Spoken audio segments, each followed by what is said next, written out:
What you saw here is Kennedy, remember, was here for 3 weeks. He went across the way.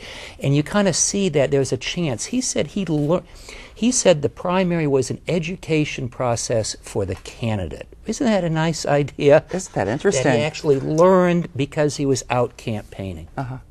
Today's campaign style is that you go to a town, you hold a rally, and all these rallies have to look the same to these candidates, whether it's Barack Obama or Hillary Clinton. It's got to look exactly the same. You got the same banners, kind of in the same venue. You got lots of supporters, you got lots of posters, and they've got to look all the same. In those days, I guess you had the luxury.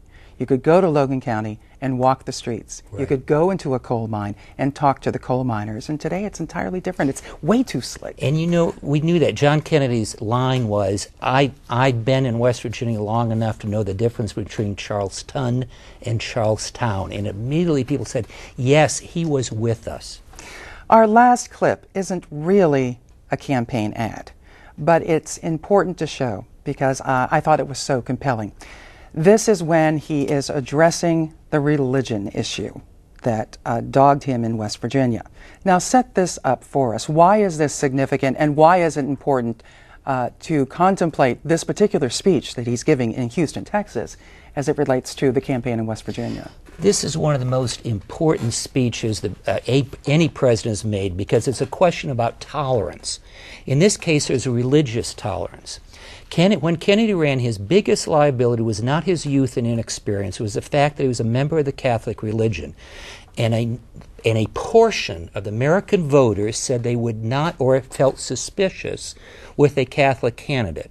Now today, we don't think that way, thank goodness.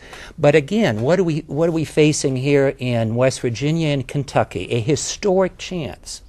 Voting for either the first woman nominee or the first African American. And yet there are still people that are a little bit hesitant. That's what we have to understand was facing Kennedy. But that case, it was open. There's a great deal of open prejudice. So what he did is he came down and initially he wouldn't talk about his faith because that was a liability. Then he thought he was in trouble and they said, if people think that way, confront it. And starting in Morgantown in the middle of May, he made confrontation. He directly said, I'm a Catholic, but let me tell you, there are other reasons to vote against me. Don't do that. And what happened, Beth, is that confrontational strategy, raising the issue that a lot of people were thinking about, worked.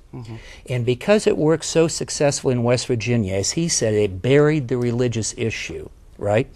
Then in the general election, he goes down in front of a convention of Baptists, and watch their body language. These are not friendly audience. Yeah, this is an interesting clip to watch. Let's go ahead and roll it.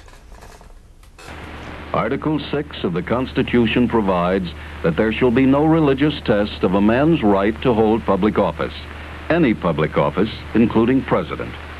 The men you see here are all Protestant ministers of Greater Houston, Texas.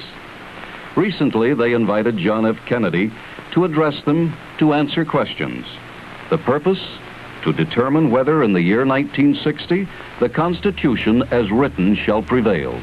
I believe in an America where religious intolerance will someday end, where all men and all churches are treated as equals, where every man has the same right to attend or not to attend the church of his choice, where there is no Catholic vote, no anti-Catholic vote, no block voting of any kind, and where Catholics, Protestants, and Jews, at both the lay and the pastoral levels, will refrain from those attitudes of disdain and division which have so often marred their works in the past and promote instead the American ideal of brotherhood.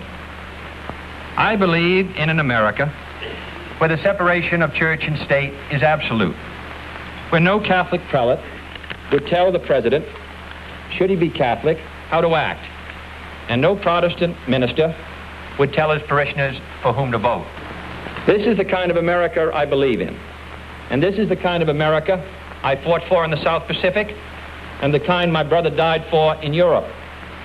No one suggested then that we might have a divided loyalty, that we did not believe in liberty, or that we belonged to a disloyal group that threatened, I quote, the freedoms for which our forefathers died.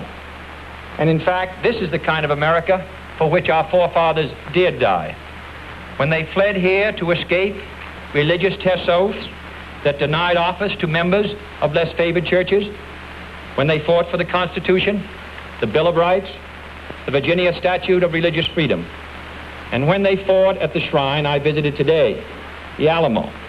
For side by side with Bowie and Crockett died Fuentes and McCafferty and Bailey and Bedillo and Carey, but no one knows whether they were Catholics or not, for there was no religious test there.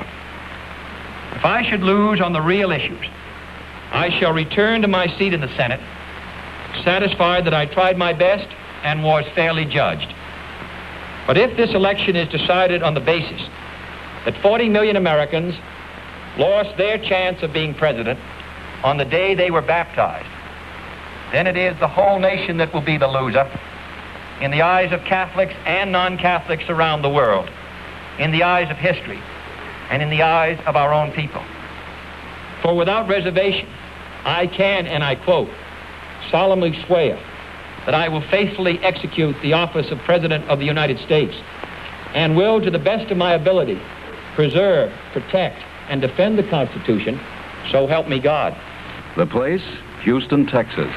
The people, Protestant ministers. The man, John F. Kennedy, who asks you to vote on the real issues. This telecast was brought to you by Citizens for Kennedy. Powerful, isn't it? Effective use of the oath of office there, I think. Which he said, yes, and the same oath I took in the military, same oath I took in Religion is still an military. issue in politics. It is today. It is for Barack Obama. It was for Mitt Romney. It's still an issue. I find it compelling that he said no church would tell their congregation how to vote. Well, now churches pass out voters' guides. Right. So religion, even though he addressed it, and addressed it very well, still an issue today.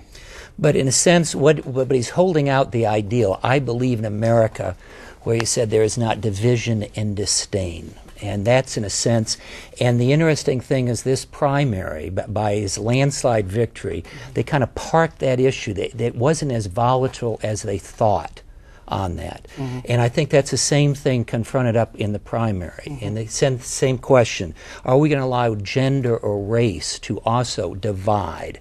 Is that the America we want? And I think that's the strength of that. And you could also tell the tension in that. If you notice, Kennedy is a great orator, but this time he was carefully reading his speech. He had to choose his words very carefully because there's a great deal of hostility and suspicion. And I think the positive aspect of both West Virginia and then later the election is it lowered the temperature, it lowered the concern and fear that many voters had in 1960 about a Catholic president. So, looking forward to this primary on May 13th, why aren't, I suppose they don't have to, I'm answering my own question, they don't have to. Why don't they look at the John F. Kennedy campaign and go, I want to do that, I want to go there, and I want to do that, like he did. Yeah. That's how I get West Virginia. How come they're not doing that? Well, one thing, they say that there's too little time. John Kennedy had to change his identity, had to make his ideas. It took a great deal of time. And now they come in and come out in staged places. But I think there's a loss. I think part of the primary was not only to convince the voters that the candidate is sincere and intelligent, but also for the candidate to learn, an educational process. There's a charm, I guess, that's just been lost in campaigning. Right. West Virginia Wesleyan political science professor, Dr. Rob Rupp, good to talk to you, and thank you very much for showing us what you brought us. And make sure everyone votes here and in Kentucky. Will do. Thank you very much.